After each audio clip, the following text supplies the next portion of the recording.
While Earth scientists around the globe Friday examined readings of the 7.0 earthquake that shook Anchorage, Alaska, Eastern Standard Time Friday afternoon, seismic waves detected all over 3 weeks earlier, but reportedly not felt by anyone, remained unexplained.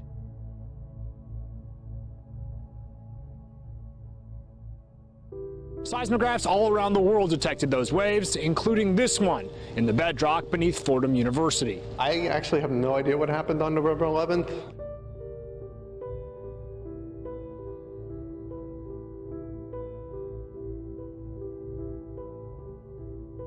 Fordham University Associate Professor of Physics Stephen Holler spoke to us from the seismic station at Fordham University, monitoring seismic activity on campus from a concrete bunker since the Great Depression, and showed us evidence of the shaking earth in New York City the station observed on November 11th. The most likely explanation for this one was some sort of volcanic activity, maybe some shifting of magma underneath the surface of the earth, or the collapse of one of the magma chambers.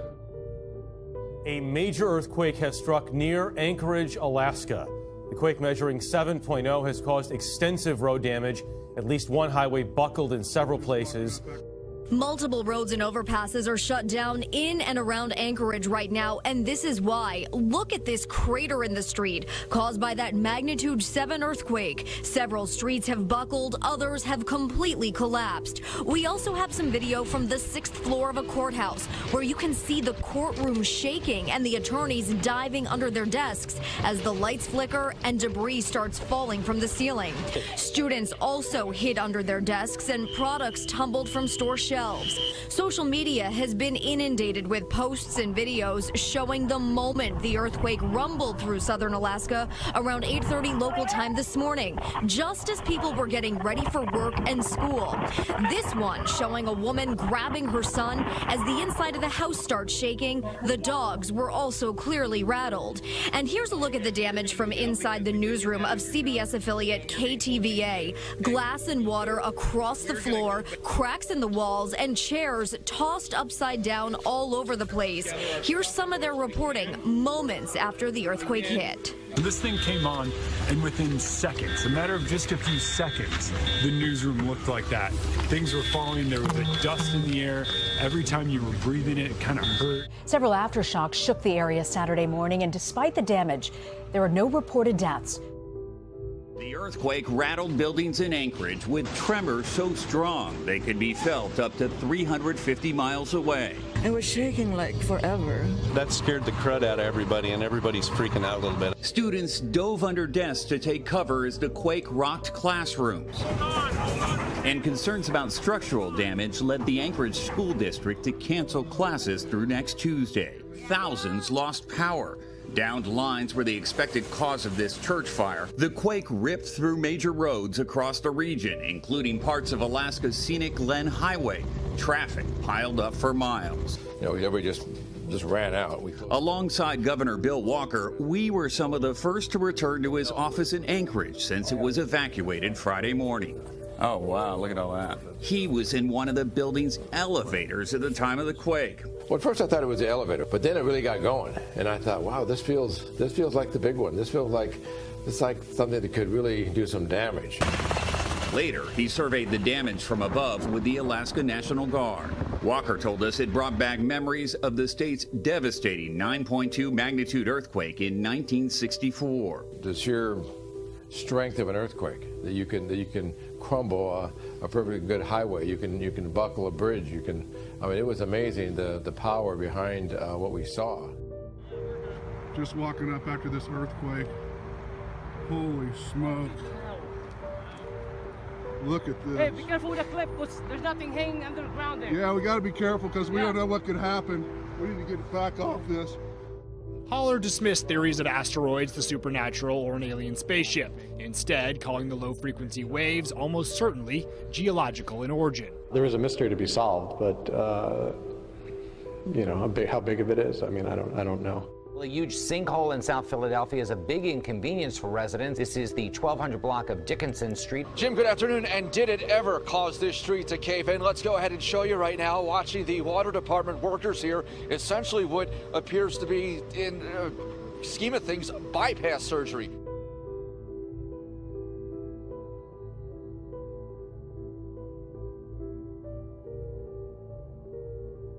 in Wisconsin is safe after an incredible ordeal. He was swallowed up by a sinkhole right in his own yard. This happened yesterday outside of Madison. The man said he was working on his yard when the hole suddenly opened up. He tumbled down 25 feet.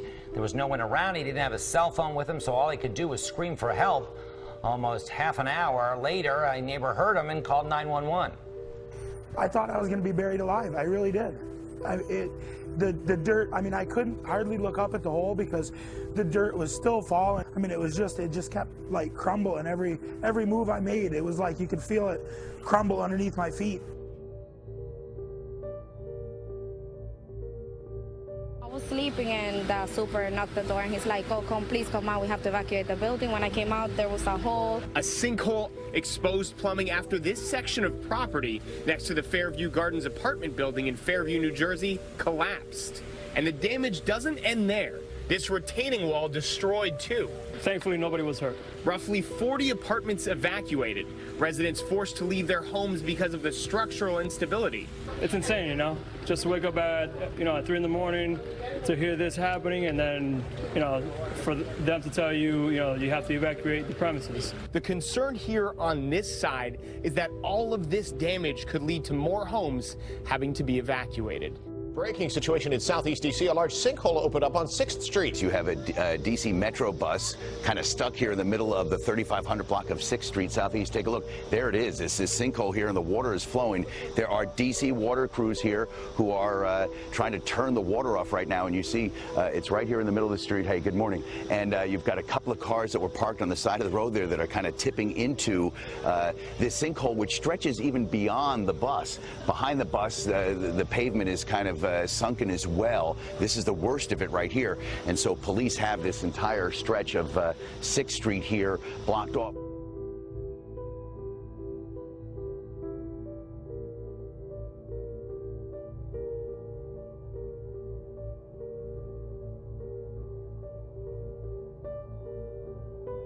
More dead dolphins washing up on beaches in Lee and Collier County, this time on Bonita Beach. That makes 3 dozen dolphins in just a few days. Absolutely. Well, there's been 36 dead dolphins in Lee and Collier counties alone in the past week. Now, this is part of an unusual mortality event that's happening for bottlenose dolphins, with 117 dolphin strandings in Southwest Florida since July. It's hard not to feel sad when you see it. And there's something in your heart. Dead dolphins washing up on Southwest Florida beaches. It's awful. It's just a shame is what it is. It's heartbreaking, really. Tuesday, 2 dead dolphins were spotted on Bonita Beach. But it's not just dolphins dying this week. Clam Pass Beach had dead Goliath groupers, a large stingray, and plenty of other fish. Someone wrote, "This is not normal" in the sand next to the dolphin before City Beach patrol workers hauled it away.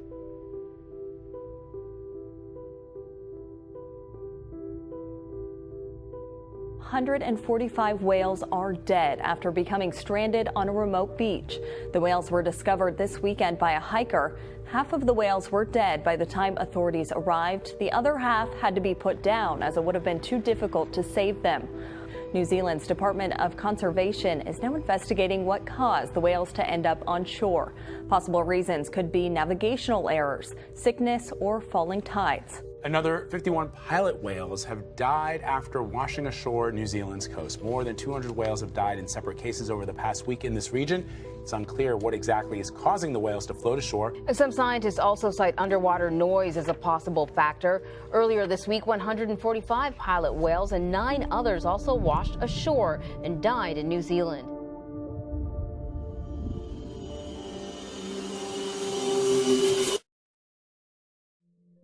Scientists have recently come forward and said that a mysterious earthquake rippled around the world. What was strange about this event though is nobody felt a thing. The event was originally traced from the Indian Ocean and lasted for around 25 minutes. However, shortly after it was picked up by other countries, some of which included Canada, New Zealand, Chile and Hawaii. One seismologist said the following: "I don't think I've seen anything like it." One thing scientists have struggled with is trying to locate what caused the event. Most people have suggested it could have been an earthquake, but it's been reported there was no corresponding earthquakes. Another theory that has been put forward is that it could have been a meteorite impact, but to cause this kind of ripple effect the meteorite would have had to have been huge. A university professor from Glasgow said the following: "It's been very difficult to say what the cause is, and whether anyone's theories are correct." One person said the following about the event: "Nobody seems to know what is going on. I have read by some people it could have been coming from the oceans. They suggested it could have been some kind of rare underwater volcano activity.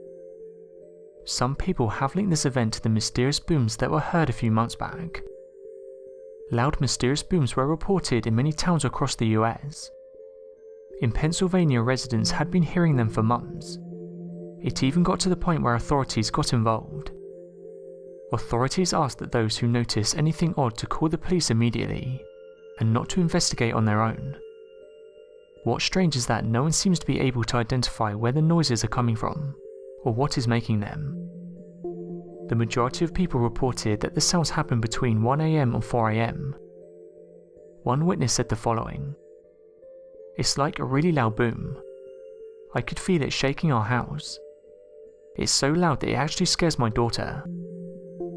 Local police have been receiving reports of the sound since early April. Since the booms have been happening, there have been many theories, but as of today none of these have been proven. What's odd is that usually with these sort of things only a handful of people witness it, but in this case the numbers go into the thousands. Wheat Ridge Police Department spokesperson said the following: "We've had descriptions that are everything from a transformer blue to a sonic boom that you might hear when an aeroplane passes overhead. The challenge for us is to identify what the noises could be.